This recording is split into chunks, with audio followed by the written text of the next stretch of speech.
Hey guys, welcome back to my YouTube channel. तो आज की इस वीडियो में मैं सॉल्व करने वाला हूँ प्रैक्टिस सेट नंबर 7। तो बिना किसी तरीके लेट्स बिगिन। तो प्रैक्टिस सेट नंबर 7 का पहला क्वेश्चन हमसे कह रहा है, write a program to input two numbers and check which is greater. तो इसमें हमें सिंपली क्या करना है, दो नंबर्स को यूजर से इनपुट कराना है और चेक करना है कि कौन सा बड़ा है। तो वीएस कोड को खोल लेता हूँ। तो सबसे पहले मैं यहाँ पे एक वेरिएबल बना लेता हूँ ए, जिसके अंदर हम यूजर से इनपुट लेंगे। क्योंकि मैं नंबर इनपुट ले रहा हूँ इसलिए मैं इंट ऑफ इनपुट करूँगा। यहाँ पे मैं लिख दूंगा एंटर द नंबर। ठीक है। और इसी सेम काम को हमें करना है बी के लिए, क्योंकि यहाँ पे मैंने एक वेरिएबल लिया ए, तो मैं दूसरा वेरिएबल ले लूँगा बी। तो मैंने यहाँ पे दो नंबर यूजर से इनपुट करा रहा हूँ, ए और बी वेरिएबल के अंदर। ठीक है। ए में हम एक नंबर इनपुट करेंगे, बी में दूसरा नंबर। उसके बाद हमें चेक करना है कि दोनों नंबर्स में से कौन सा नंबर बड़ा है। तो मैं इफ एल्स स्टेटमेंट का इस्तेमाल करूँगा। If A is greater than B, अगर ए बी से बड़ा है तो क्या प्रिंट कर दूँ कि ए, यानी कि वो जो नंबर है, इज़ ग्रेटर देन बी। ठीक है।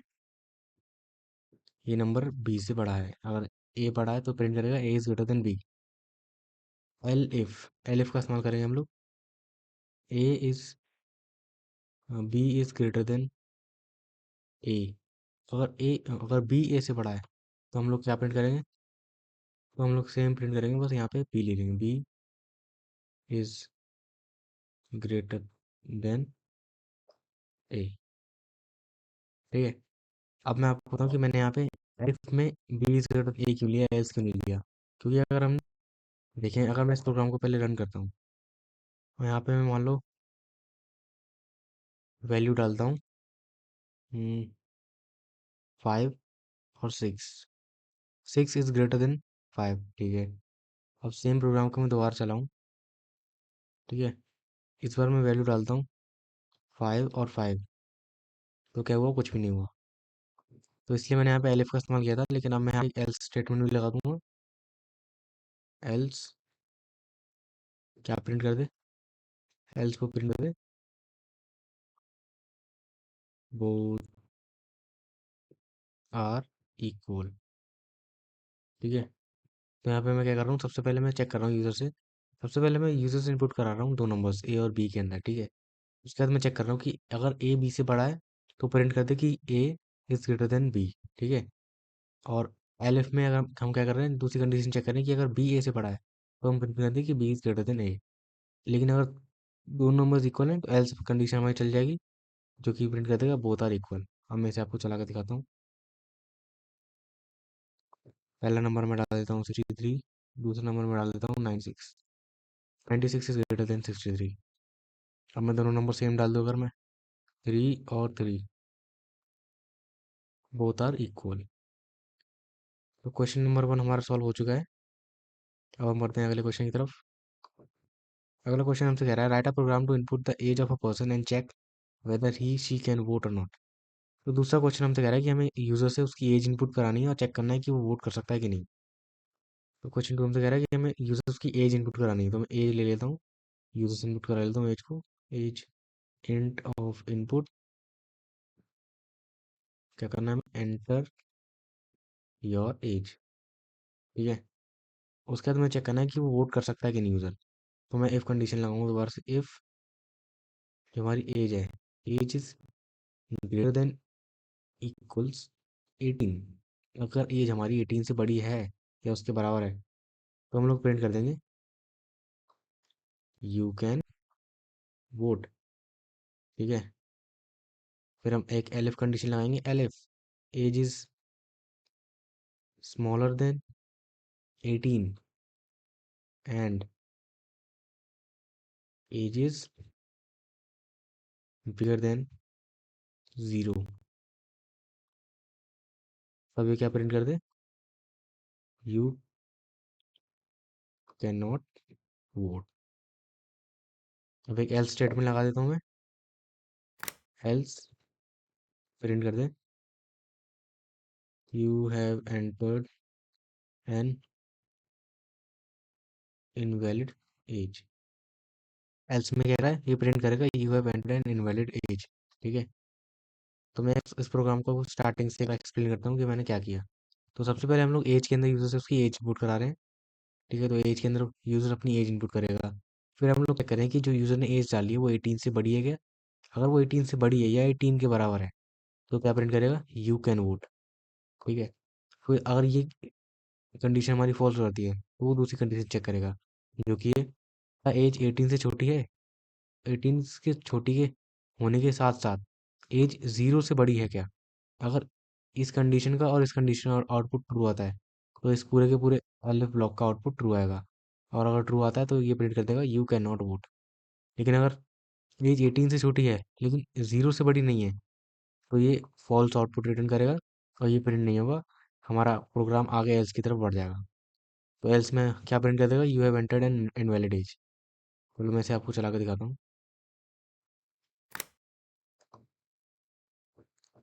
तो एज में अगर मैं यहाँ पे डाल दूँ 23 तो यू कैन वोट। ठीक है, अगर अब मैं एज डाल दूँ यहाँ पे 12, यू कैन नॉट वोट। अब मैं एज डालूँ -55, you have entered an invalid age. तो हमारा प्रोग्राम पूरा अच्छे से काम कर रहा है। ठीक है, तो ये हमारा क्वेश्चन 2 भी सॉल्व हो चुका है। अब हम बढ़ते हैं क्वेश्चन नंबर 3 की तरफ। तो क्वेश्चन नंबर 3 हमसे कह रहा है, write a program to input the name of a character and compute amount payable on the goods purchase as per the following criteria. तो इस प्रोग्राम में हमें करना क्या है, इस प्रोग्राम में हम सबसे पहले तो यूजर से उसका नेम इनपुट कर रहे हैं। तो हम लाइन बाय लाइन चलते हैं, जो भी प्रोग्राम कह रहा है। सबसे पहले यूजर से नेम इनपुट कराना है तो मैं एक वेरिएबल बना लेता हूँ नेम। उसके अंदर हम इनपुट करा लेते हैं यूजर का नाम, एंटर योर नेम। ठीक है, सबसे पहले यूजर नेम इनपुट करेगा। उसके बाद हमसे बोला है तो हमें क्या कराना है, amount payable on the goods. ठीक है, तो उसके बाद हमें अमाउंट यूजर से इनपुट कराना है कि उसने कितने रुपए का सामान खरीद खरीद लिया है। तो यहाँ पे लिख देंगे int of input enter your amount, कि उसने कितने रुपए खर्च कर दिए। ठीक है, यहाँ पे मैंने एक रुपये का साइन लगा दिया। बाय द वे एक बोर्ड में नहीं होता है साइन, आप गूगल से इसे कॉपी कर सकते हो। ठीक है, तो मैं यहाँ पे लगा रहा हूँ एंटर योर अमाउंट। तो हमें क्या करना है, यूजर तो यहाँ पे मैं लगा रहा हूँ एंटर योर अमाउंट। ठीक है, तो सबसे पहले हमने क्या कर, हम यूजर से नाम इनपुट कर रहे हैं। उसके बाद हम यूजर से उसका अमाउंट इनपुट करा रहे हैं कि उसने कितने रुपए की शॉपिंग कर ली है या कितने रुपए का सामान खरीद लिया है। अब उसके बाद हमसे क्या बोला गया है, इसके बाद हमसे बोला कि हम इस क्राइटेरिया के हिसाब से डिस्काउंट्स निकालने हैं और प्रिंट करना है कि उसको कितना परसेंट डिस्काउंट मिलेगा। और तो और ये हमें प्रिंट करना है कि उसको फाइनल में कितने पैसे भरने हैं, पे कितने करने हैं उसको। तो पहली कंडीशन हमारी क्या है, इफ हमारा जो अमाउंट है वो 0 से बड़ा होना चाहिए, उसी के साथ साथ जो हमारा अमाउंट है वो, अगर हमारा अमाउंट जो है वो 20,000 से छोटा है या उसके बराबर है तो क्या करना है हमें, हमें प्रिंट करना है डिस्काउंट और अमाउंट पेएबल। ठीक है, पहली कंडीशन क्या चेक करेगी कि ये जो हमारी कंडीशन दी हुई है यहाँ पे अप टू 20,000 5% का डिस्काउंट लगा हमें, तो उसके हिसाब से चलेंगे कि विभिन्न जो अमाउंट डाला है वो 0 से बड़ा होना चाहिए और वो 20,000 के अंदर अंदर आ रहा है अगर हमारा, तो हम 5% का डिस्काउंट देंगे यूज़र को। तो यहाँ पे मैं प्रिंट कर देता हूँ डिस्काउंट। सबसे पहले तो हम प्रिंट कर देते हैं कि डिस्काउंट कितने रुपीज़ का मिले। और डिस्काउंट का फॉर्मूला क्या होता है, डिस्काउंट का फॉर्मूला होता है हमारा जो अमाउंट है। ठीक है, amount multiplied by amount multiplied by क्या होता है हमारा, जो हमारा डिस्काउंट है 5/100, क्योंकि 5% है यानी कि 5/100। तो इसको मैं ऐसे बना देता हूँ, अमाउंट का मल्टीप्लाई करेंगे हम लोग 5 से, जो कि डिवाइड हो रहा है 100 से यानी कि 5%। ठीक है, 5% का हमें डिस्काउंट मिल रहा है। उसके बाद हम यहाँ पे प्रिंट करेंगे अमाउंट पेएबल, कि कितना अमाउंट यूज़र को एक्चुअल में भरना है। तो उसके लिए हमें सही लगाना है यहाँ पे अमाउंट माइनस, इस काम को मैं वेरिएबल ले लेता हूँ BIS, उसके अंदर इसे कर देते हैं लोग। ठीक है, यहाँ पे मैं लगा देता हूँ BIS अमाउंट माइनस DI यानी कि डिस्काउंट। ठीक है। तो पहला कंडीशन हमारा क्या करता है, चेक करता है कि यूजर ने जो अमाउंट डाला है वो 0 से बड़ा होना चाहिए और 20,000 के अंदर आना चाहिए। अगर 20,000 के अंदर आ रहा है तो उसको हम डिस्काउंट दे रहे हैं 5% का। ठीक है, यहाँ पे मैं लिख देता हूँ, this gives a discount of 5%। ठीक है, 5% का उसको डिस्काउंट मिल जाएगा इससे। अब यहाँ पे लेंगे हम एलिफ। दूसरी कंडीशन हमसे क्या करिए कि हमारा जो अमाउंट है वो होना चाहिए हमारा बड़ा, किससे, 20,000 से। अगर हमारा अमाउंट 20,000 से बड़ा है और नहीं एंड एंड 40,000 के अंदर आता है and amount is less than equals 40,000, तो हम कितने का डिस्काउंट देना है, तो हमें यूजर को डिस्काउंट देना है 7.5 का। तो यहाँ पे मैं लगा देता हूँ, डिस्काउंट इक्वल्स में amount multiplied by 7.5 divided by 100। ठीक है, प्रिंट कर देंगे यहाँ पे हम एफ स्ट्रिंग के साथ डिस्काउंट। सो डिस्काउंट कितने रुपए का मिल रहा है हमारा, हमें मिल रहा है, एक लगा लेंगे हम डिस। ठीक है, फिर हम प्रिंट करेंगे अमाउंट पेएबल।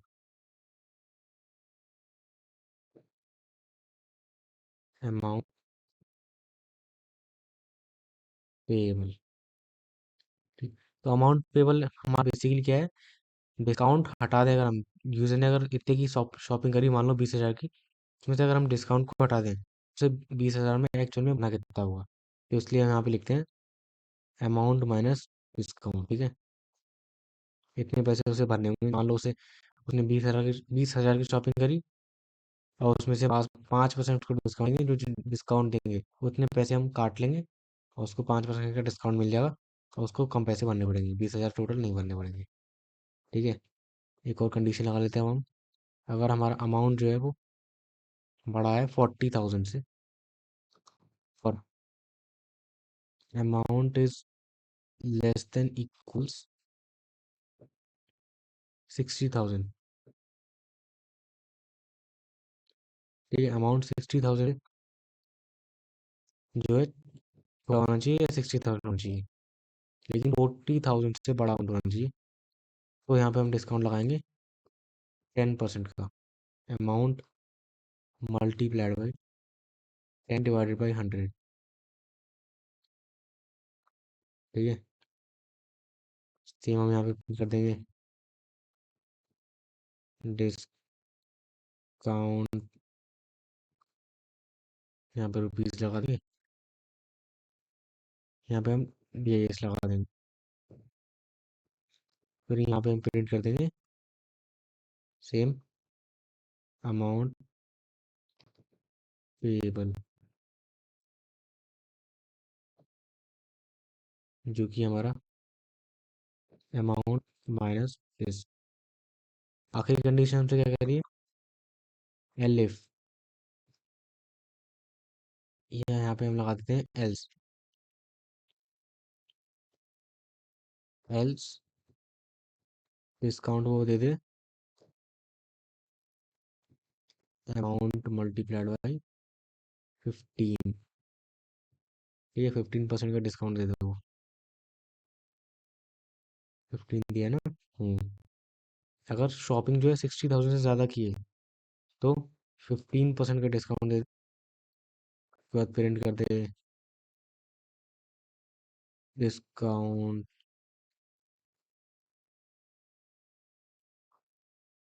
DS और अमाउंट पेएबल। तो इस पूरे के पूरे प्रोग्राम को मैं आपको एक बार चला के दिखाता हूँ। ठीक है, सबसे पहले हमें यहाँ पे प्रिंट करना तो भूलें हम नाम को, यहाँ पे हम नेम को प्रिंट कर देंगे और उसने अमाउंट डाला कितना ये भी कर देंगे। यहाँ पे लिख देंगे योर अमाउंट, उसने अमाउंट डाला कितना था, कितने का सामान उसने खरीदा, वो यहाँ पे लगा देंगे। और कितने पैसे खर्च करें और उसका नाम क्या यूज़र का, वो यहाँ पे हम प्रिंट कर देंगे \n के साथ यूज़र नेम। ठीक है, एक बार इसको चला के देखते हैं लोग। तो मैं अपना नाम डाल देता हूँ यहाँ पे। ठीक है, अमाउंट मान मैंने खर्चा करा 45,000 की शॉपिंग शॉपिंग कर ली। ठीक है, तो 45,000 की शॉपिंग करने पे कितने का मेरे को डिस्काउंट मिला, 4,500 का डिस्काउंट मिला। और मुझे कितने पैसे भरने पड़ेंगे, 40,500। ठीक है, क्योंकि मेरे को कितने परसेंट का डिस्काउंट मिला है यहाँ पे, 40,000 के 40 से 60 के अंदर, यानी कि 20% का डिस्काउंट मिला। यहाँ पे मैं डिस्काउंट परसेंटेज भी लिख सकता हूँ वैसे, उसकी ज़रूरत है नहीं लेकिन। तो आप देखते हैं हमारा बिल्कुल अच्छे से काम कर रहा है। मैं इसको आपको बिल्कुल स्टार्टिंग से लेकर एंड तक एक्सप्लेन कर देता हूँ। ठीक है, और थोड़ा सा अच्छे से लिख देते हैं। सो सबसे पहले हम लोग क्या कर रहे हैं, हम नेम के अंदर यूजर से उसका नाम इनपुट करा रहे हैं। ठीक है, नाम को इनपुट कराने के जस्ट बाद हम लोग उससे उसका अमाउंट इनपुट करा रहे हैं, कितना उसने डाला है, जितने उसने सामान खरीदा है। फिर हम लोग \n इस्तेमाल कर रहे हैं, जिससे कि ऊपर एक गैप आए प्रिंट करने से पहले नाम, और ये एंटर और नेम और अमाउंट जब एंटर करा रहे हैं तो वो चीज़ ना दिखे, उसके बाद एक गैप मिले हमें। ठीक है, इसलिए मैंने \n का इस्तेमाल करा, जिससे कि नई लाइन से चालू हो हमारा ये। तो फिर सबसे पहले हम लोग उसके बाद यूज़र नेम को प्रिंट करें। फिर हम लोग प्रिंट करेंगे कि उसने कितना अमाउंट खर्च करा है, ठीक है, यानी कि कितने रुपीज़ की उसने शॉपिंग करी है। तो इतना अमाउंट हम प्रिंट कर देंगे। ठीक है, उसके बाद हम यहाँ पे चेक करेंगे कि जो उसने जो अमाउंट डाला है वो ज़ीरो से बड़ा है कि नहीं। और अगर ज़ीरो से बड़ा है तो 20,000 के अंदर आता है कि नहीं। अगर वो 20,000 के अंदर उसने शॉपिंग करी है तो उसे कितने का डिस्काउंट मिलेगा, 5% का डिस्काउंट। ठीक है, तो 5% का डिस्काउंट हम यहाँ पे निकाल लें। डिस्काउंट निकालने का फॉर्मूला क्या होता है, amount multiplied by discount percentage. बस इतना फॉर्मूला होता है, इससे डिस्काउंट डाल सकते हैं हम। उसके बाद हम लोग प्रिंट करेंगे कि उसे कितने रुपीज़ का डिस्काउंट मिला। फिर अमाउंट पे यानी कि उसे डिस्काउंट मिलने के बाद कितना भरना है। तो अमाउंट टेबल में हम क्या करते हैं, अमाउंट माइनस डिस्काउंट। ऐसी सेम मैंने आगे कंडीशन किया है, यहाँ पे जो भी कंडीशन दी है और जो डिस्काउंट दिया है उसी हिसाब से आपको यहाँ कंडीशन डालनी है कि यहाँ इतने से स्टार्टिंग होगी और इतने के अंदर आ रहा है, तो ये हमारी दी जाती है कि इतने से रुपीज़ के बीच में अगर शॉपिंग करिए तो 1% का डिस्काउंट मिलेगा। फिर हम डिस्काउंट को DIS के अंदर निकाल के प्रिंट कर देंगे डिस्काउंट की मदद से, एफ की मदद से इसको प्रिंट करते हैं।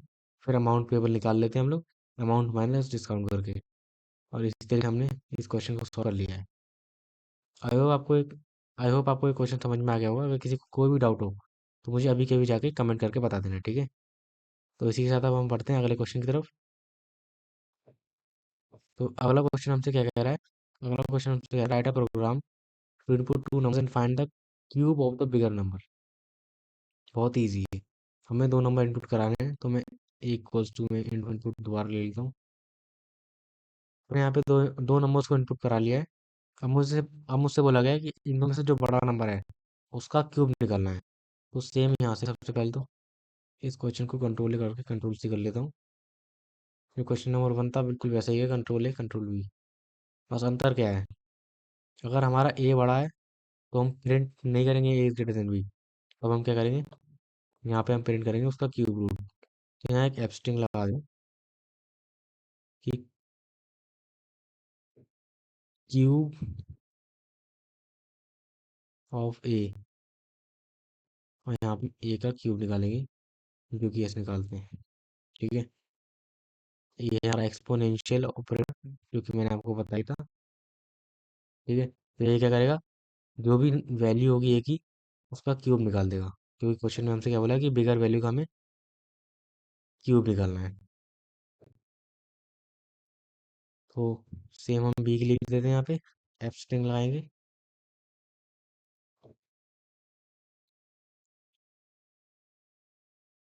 क्यूब ऑफ B, और यहाँ पे लगा देंगे B \3।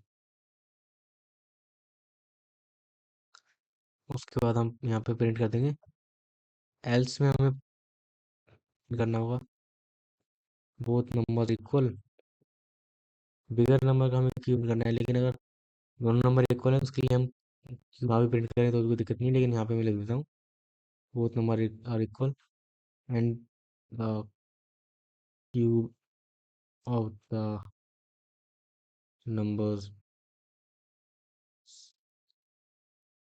इज, क्या है हमारा, क्योंकि बहुत इक्वल है तो मैं यहाँ पे ए ले लो या बी, कोई फर्क नहीं पड़ता उससे। अब मैं आपको इसको चला के दिखाता हूँ।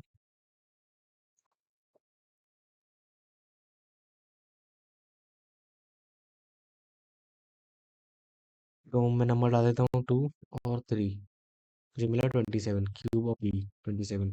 अब क्यूब होता क्या है, अब जिन लोगों को नहीं पता कि क्यूब क्या होता है, उसको मैं आपको एक बार एक्सप्लेन कर देता हूँ, ठीक है। क्यूब क्या होता है, मैं व्हाइट बोर्ड पे आ जाता हूँ।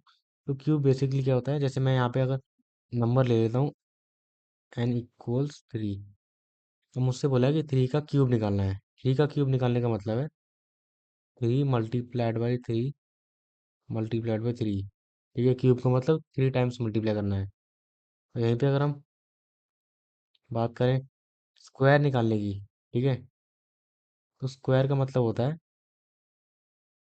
3 का 2 टाइम्स मल्टीप्लाई करना, ठीक है।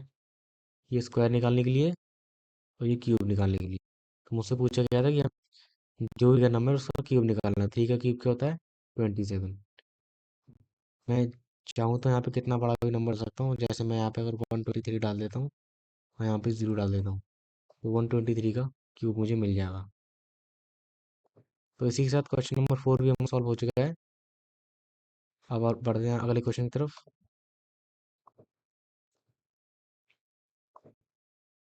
क्वेश्चन नंबर 5 हमसे कह रहा है program to read a number and check whether the number is divisible by 3 और नॉट। तो इसमें हमें क्या करना है कि एक नंबर इनपुट कराना है, n equals of input and for the number. सबसे पहले आप नंबर इनपुट कराना है, उसके बाद चेक करना है कि वो नंबर 3 से डिविजिबल है कि नहीं, ठीक है। तो इसको करने के लिए हम क्या करेंगे, इफ n मॉडुलस 3 इक्वल्स 0।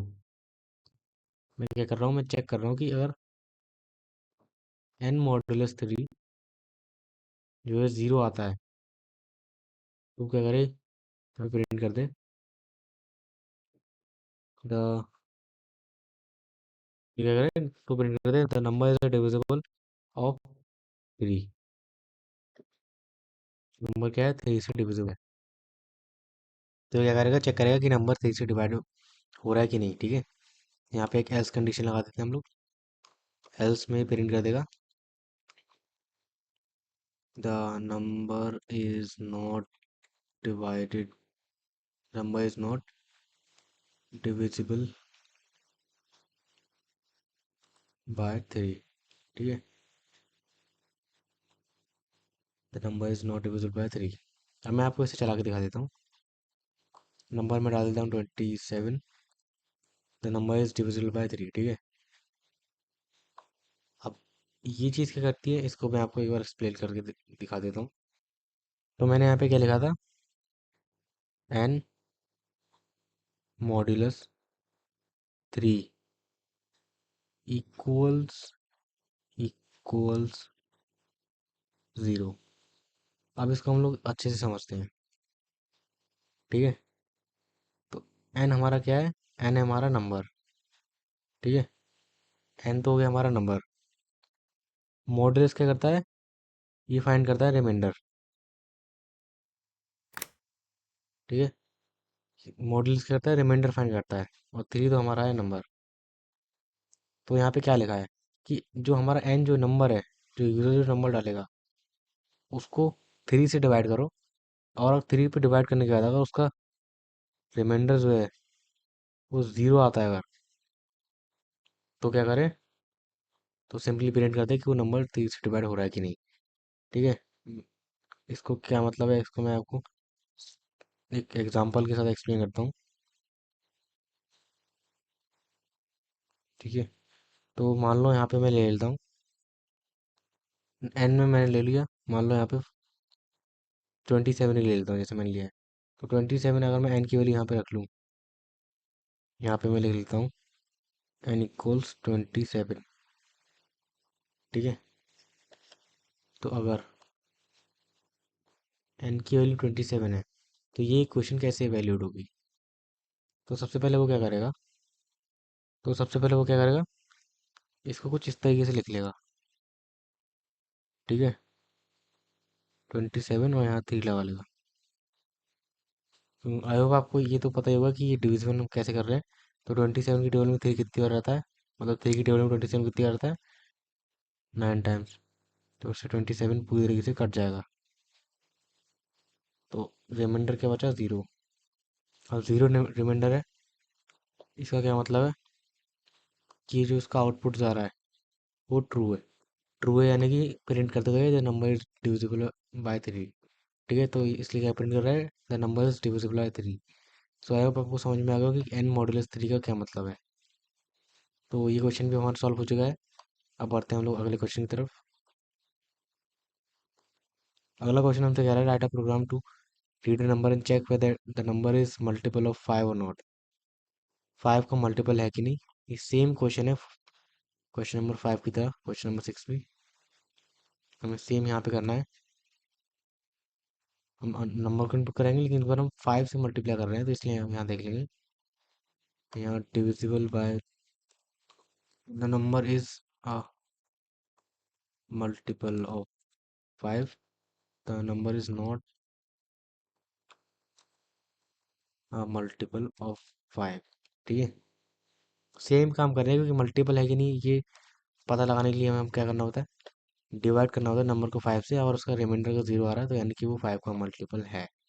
इसको मैं चला के दिखा देता हूँ, 25 5 का मल्टीपल होता है, तो इसलिए यहाँ पे आ रहा है the number is a multiple of 5। ठीक है, तो आई होप आपको ये वाला क्वेश्चन भी समझ में आ गया होगा। ये क्वेश्चन और ये क्वेश्चन बिल्कुल सेम है, यहाँ बस 3 का मल्टीपल पूछा है, यहाँ पे 5 का मल्टीपल पूछा है एक तरीके से। तो ये क्वेश्चन भी सॉल्व हो चुका है। अब बढ़ते हैं अगले क्वेश्चन की तरफ। सो अगला क्वेश्चन हमसे कह रहा है write a program to read the year and check whether it is a leap year और नॉट। तो लीप ईयर क्या होता है, लीप ईयर यानी कि जो हमारा जो साल है इस समय जो चल रहा है वो 4 से डिवाइड होता है कि नहीं। अगर वो डिवाइड होता है 4 से तो वो लीप ईयर है। तो यहाँ पे मैं डाल देता हूँ ईयर नाम से एक वेरिएबल बना लेता हूँ, इंट लेते हैं ईयर को, int of input enter the year. ठीक है, यूजर ईयर डालेगा, हम चेक करेंगे इफ ईयर मॉड्यूलो 4 इक्वल्स 0। अगर ईयर जो है 4 से डिवाइड हो रहा है तब हम प्रिंट करेंगे the year is a leap year. ठीक है, नहीं तो एल्स में हम लोग क्या प्रिंट कर देंगे, एल्स में हम लोग प्रिंट कर देंगे the year is not a leap year. ठीक है, अगर ईयर हमारा जो है 4 से डिवाइड हो जा रहा है तो वो लीप ईयर होगा, नहीं तो वो लीप ईयर नहीं होगा। अब मान लो मैं 2026 ही डाल देता हूँ, तो 2026 is not a leap year. आप चाहो तो कैलेंडर चेक कर लेना। ठीक है, अगर मैं अब 2020 डाल दूँ तो 2020 इज अ लीप ईयर। तो आप कैलेंडर में चेक कर लेना, 2026 लीप ईयर नहीं है और 2020 लीप ईयर होगा। लेकिन अगर मैं यहाँ पे डालूँ 2024, तो 2024 भी हमारा लीप ईयर था। ठीक है, सो आई होप आपको समझ में आ गया होगा कि लीप ईयर क्या होता है। अगर हम किसी भी साल को 4 से डिवाइड करेंगे तो वो लीप ईयर होगा। ठीक है, अब हम बढ़ते हैं अगले क्वेश्चन की तरफ। अगला क्वेश्चन हमसे कह रहा है program to read the year and check whether it is a century leap year और नॉट। सेम प्रोग्राम है, यहाँ से कॉपी कर लेता हूँ। अब सेंचुरी लीप ईयर क्या होता है, हमें सेम साल को बस 400 से डिवाइड दे देना है तो वो हमें बता देगा कि ये सेंचुरी लीप ईयर है कि नहीं।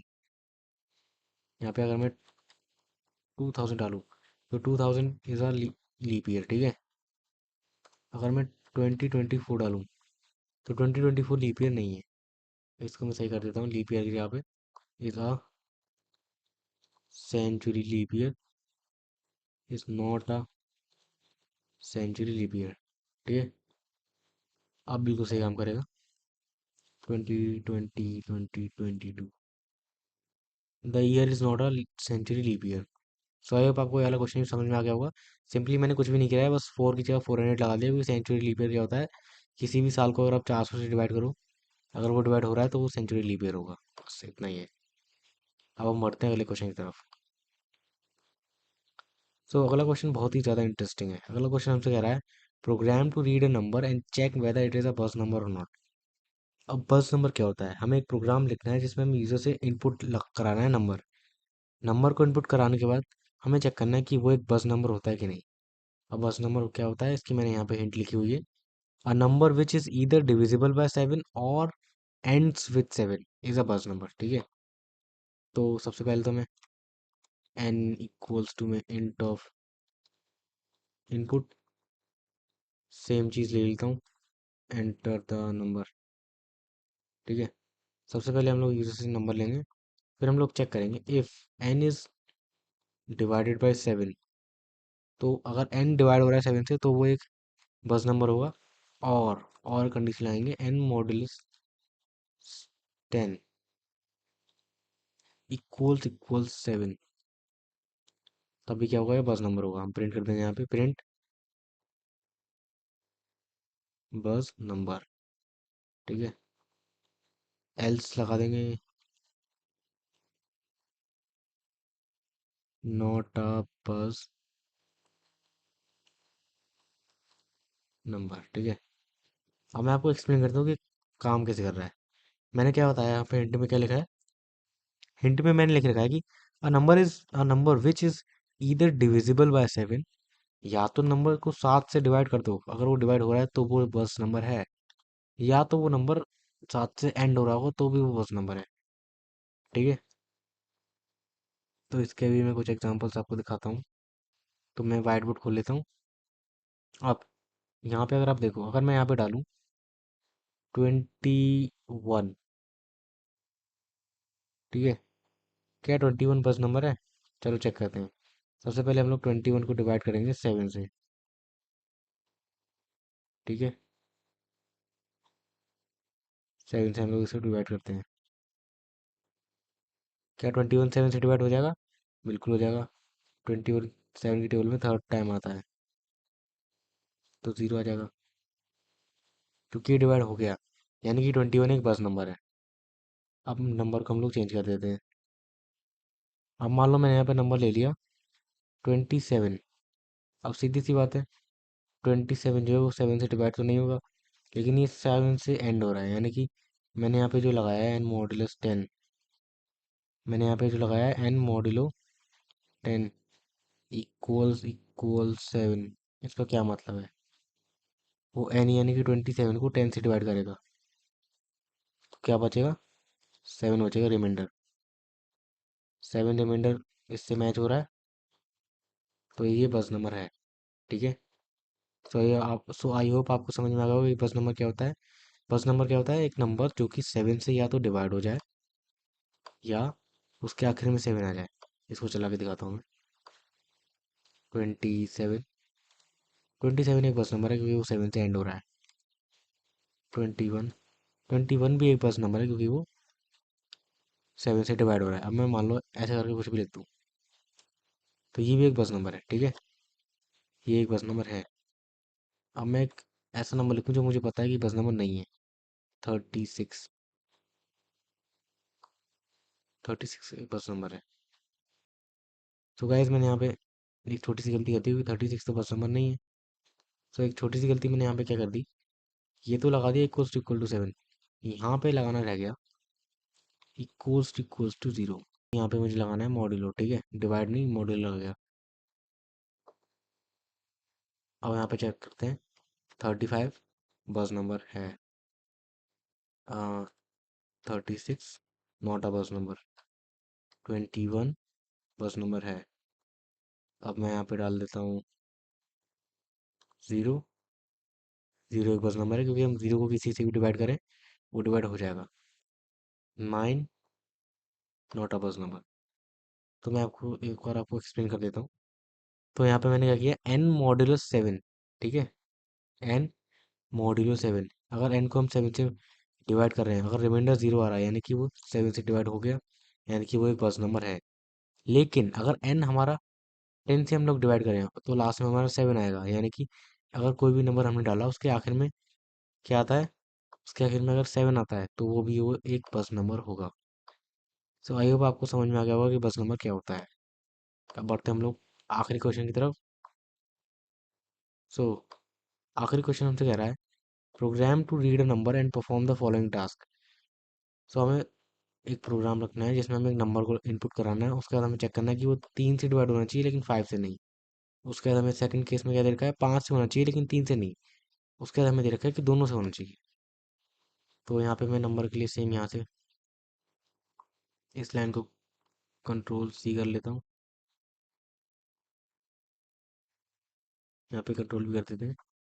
अब हमसे बोला है कि नंबर जो है या पहले 3 से होना चाहिए लेकिन 5 से नहीं। If n modulo 3 equals 0 and n modulo 5 not equals to 0, तब क्या करें, तब प्रिंट कर दें, the number is divisible by 3 but not divisible by 5। ठीक है, the number is divisible by 3 but not divisible by 5। Number 3 से डिवाइड हो रहा है लेकिन 5 से नहीं हो रहा है, तो पहली कंडीशन हमारी यही थी। दूसरी कंडीशन है हमारा नंबर जो है 5 से डिवाइड होना चाहिए, लेकिन नंबर जो है वो 3 से डिवाइड नहीं होना चाहिए, नॉट इक्वल्स 0। तब हम लोग क्या प्रिंट करेंगे, the number is divisible bye 5 but not divisible by 3। ठीक है, 5 से डिवाइड हो रहा है लेकिन 3 से नहीं हो रहा है। फिर एल एफ लगा देंगे एक और, n modulo 5 equals to 0 and n modulo 3 equal to 0। हम यहाँ पे प्रिंट कर देंगे उसके बाद, the number is divisible by both 3 and 5। ठीक है, एल्स में लगा देंगे didn't match with any option. ठीक है, तो इसमें क्या कर रहा हूँ, मैं यूजर से एक नंबर इनपुट करा रहा हूँ, फिर चेक करना है कि वो 3 से डिवाइड हो रहा है लेकिन 5 से नहीं होना चाहिए। तो इसको मैं चला के देखता हूँ, एक ऐसा नंबर डालते हैं जो कि 3 से हो लेकिन 5 से ना हो। तो ऐसा नंबर है हमारा 27। The number is divisible by 3 but not 5। तो लेके करके सबको चेक करते हैं, ऐसा नंबर जो 5 से हो जाए लेकिन 3 से ना हो, 25। The number is divisible by 3 but not, the number is divisible bye 5 but not 3। अब एक ऐसा नंबर डालते हैं जो दोनों से हो जाए, जो कि हमारा 15। The number is divisible by both 3 and 5। अब एक ऐसा डालते हैं जो दोनों से ही ना हो, जो कि हमारा 63, आई मीन जो कि हमारा है 13। Didn't match with any option. ठीक है, अगर मैं ऐसा नंबर डालूं जो कि डिवाइड नहीं हो रहा है 3 या 5 किसी में से, तो वो क्या देगा, didn't match with any option. So I hope आपको ये वाला क्वेश्चन भी इजीली समझ में आ गया होगा। तो इसी के साथ प्रैक्टिस सेट नंबर 7 हमारा ओवर हो गया है। और अगर आपको इसमें से किसी भी क्वेश्चन में डाउट है तो मुझे कमेंट करके बता देना, और इस वीडियो को दोबारा से आप देख सकते हो अगर आपको कोई भी डाउट है। ठीक है, और अगर आपने मेरे और अगर आप मेरे पाइथन कोर्स वाली वीडियो को बिल्कुल स्टार्टिंग से नहीं देख रहे हो, तो इस कोर्स को बिल्कुल स्टार्टिंग से लेकर एंड तक देखना, जिससे कि आपको पाइथन ईजिली समझ में आ सके। और इसे यहाँ क्लिक करके बुकमार्क भी कर लेना। और अगर चैनल पर नए हो तो चैनल को सब्सक्राइब करना मत भूलना, और बेल आइकन को हमेशा ऑल पे प्रेस रखना, जिससे कि आपको मेरी सारी की सारी वीडियोस जल्द से जल्द मिल सके।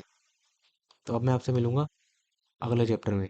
अगला चैप्टर गलती से भी आप मिस मत कर देना, क्योंकि लूप्स पाइथन के अंदर एक बहुत ही इंपॉर्टेंट टॉपिक होता है। तो चैप्टर नंबर 8 बहुत ही ज़्यादा इंपॉर्टेंट है, तो इसलिए अगला चैप्टर मिस मत कर देना। तो अब मैं आपसे मिलूंगा अगले चैप्टर का, तब तक के लिए बाय बाय।